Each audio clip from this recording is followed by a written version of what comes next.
Alors ce matin, Guy a consacré sa chronique aux splendeurs et aux misères, attention, des téléphones portables. Bonjour Guy. Bonjour, vous voyez, je vous écris des lancements balsaciens. Bonjour Laurie, bonjour Benjamin, bonjour à tous.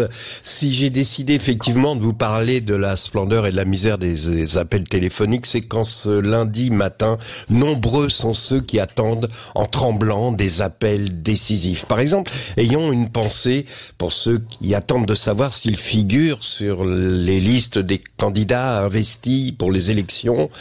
Bon, les gars, si on vous a rien dit, c'est que ça sent pas bon, ça pue la loose. Alors, je pense notamment à Manuel Valls, Jean-François Placé, Ségolène Royal, qui sur la table du petit déjeuner ont dû poser leur portable à côté des tartines et ne cessent de regarder l'écran de leur smartphone. On leur a dit... Ah, je vois ça et je reviens vers vous. Elle est terrible cette phrase. Je reviens vers vous très vite. Car ceux qui disent je reviens vers vous ne reviennent jamais. Il faut le savoir. Je reviens vers vous, ça signifie je n'ai pas les couilles de vous dire la vérité, à savoir que je n'ai ni le pouvoir ni l'envie de donner suite à votre demande. Et j'ai même bloqué votre numéro au point que vous tomberez systématiquement sur mon répondeur. On appelle ça une Montebourg. Vous savez, le gars qui appelle et qui... Le gars voit votre nom s'inscrire sur l'écran de son téléphone. Je réponds pas à ce loser. Alors, le loser laisse un message comme s'il était dans le jeu. Il est pas dupe, mais il le fait. Tiens, souvenez-vous, Montebourg. Bonjour Jean-Luc, c'est Arnaud Montebourg.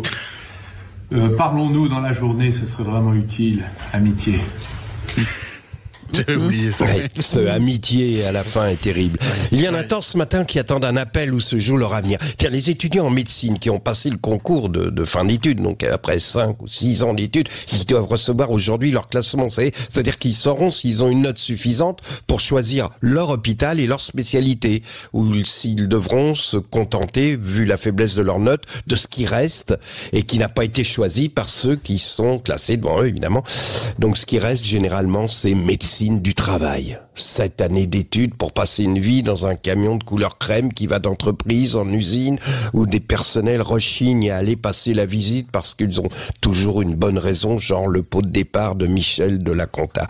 Alors, ces médecins du pauvre résigné diront, comme m'a dit mon voisin de table désabusé samedi soir à ce dîner d'anniversaire, c'est mort. Ce voisin de table que je connaissais à peine, avec lequel j'essayais de lier la conversation et qui, sans me regarder, tout en restant concentré sur la découpe de sa souris d'agneau à la polenta tiède, et oui, je vous l'ai dit, c'était un loser, a répondu, même sans me regarder, c'est mort.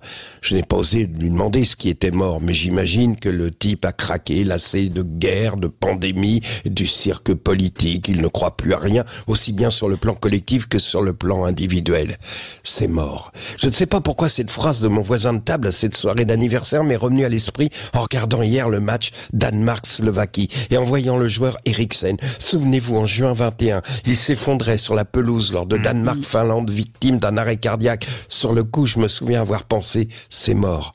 Eh bien, hier, il a marqué un but superbe. Il a amorti la balle de la poitrine, comme s'il l'accueillait sur son cœur, l'a relâché, l'a laissé rebondir une fois, un peu comme le dessin d'un cœur qui bat sur un électrocardiogramme, et les reprises magnifiques dans le petit filet. Nous sommes tous des Eriksen. Alors ne lâchez rien, ne dites pas c'est mort, vous avez encore des buts sublimes à marquer dans votre vie. Nous sommes tous des Eriksen, comme cette femme. Elle a 62 ans aujourd'hui, elle assume ses rides, le temps qui passe. C'est une femme debout quand tant d'hommes la voulaient à genoux. On l'écoute.